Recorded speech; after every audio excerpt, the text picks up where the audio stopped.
You argue that this type of hate that we saw in Jacksonville doesn't happen in a vacuum.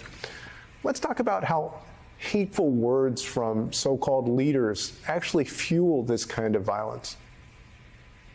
Thank you so much. We never can look at this as a vacuum or ever as an anomaly or one person. One of the best things that the sheriff said there was this person was lucid. They knew what they were doing. But this is a long history. If you look at the days post-slavery, whenever persons wanted to have violent actions, they would begin with violent words. In 1898, there was a riot in Wilmington, but it started with a guy by the name of Charles Aycock going all over the state spewing hateful rhetoric toward black people and what would happen if black leaders stayed in office. If you look at 1914-15, Woodrow Wilson plays Birth of a Nation, the movie that honored the Klan and denounced the Reconstructionists. He said it was lightning in a bottle. In a few years, what happened? You had Red Summer, where black people were being run out of towns and killed and murdered. You can trace it all the way down to the Southern Strategy, where Kevin Phillips and others said we have to use language that creates positive polarization. It may get out of hand. We'll deny it when it does, but this is what we have to do.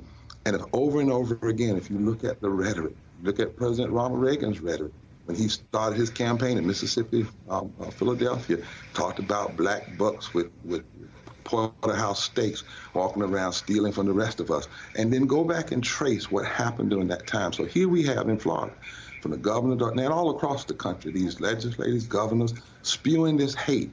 The Bible says that the power of life and death is in the tongue. So it's not so much who killed these three people, but what. Dr. King, when he buried the 4 little girls that were killed in September of 1963, a few days after March on Washington, he said every politician that has spoken and fed their constituencies violence and racism, they are a part of what helped to create and kill these young girls, and it's the same today. In Florida, we've also seen a whitewashing of our shared history and the silencing of the LGBTQ plus community. How do these attacks on black history and queer identities create a dangerous atmosphere in Florida and America? Well, 2 ways at least. One of the reasons why clergy like Frank Reed and others, Bishop Frank Reed, are coming together this coming Thursday to announce a call for repentance and confession and prayer, and going to have a massive rally on the 16th of September, calling for the governor to cease and desist, resign, and then calling for people to mobilize if they want divorces of love, is because the attack on the trans people and the black people and black history, what it is, first and foremost, is a distraction from the real issues. DeSantis and others want you talking about that because he doesn't want to talk about how he's a failed governor when it comes to addressing the 9 million poor people and low-wage folk that live in Florida, or the 4 million people in Florida who make less than a living wage, or the millions of people without health care. So you use this as a division and distraction to keep from talking about that. But what it does, in addition to keeping you from dealing with the real issues, it fosters, it gives license, atmospheric license, in the ethos to folk who say, if these people are the problem and they are the ones that they're the other, they're not us, then let's get rid of them. So this gunman first goes to a historically black college and university. Well, what is DeSantis and them been talking about? Dismissing history, turning away from it.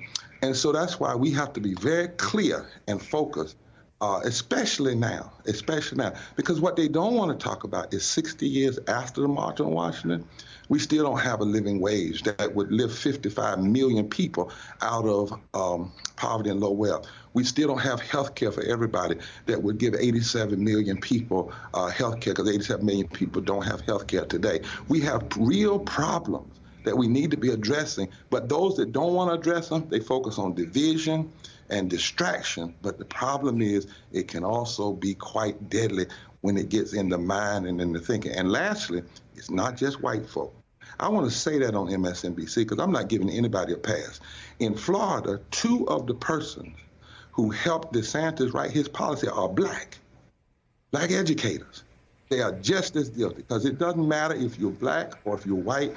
If you are lying about history, or lying about trans people, or lying about women and distraction, if you're a part of it, you're a part of it. And Dr. King did the same thing. He even called out black preachers that were quiet in 1963 as a reason for why those 4 little girls ended up dead. It's time for repentance, confession, ceasing and desisting. And if you can't, you need to resign. And if you don't resign, the people need to rise up and mobilize an army of love and justice and send people home so that at least they don't have the microphone to spread this kind of ugliness.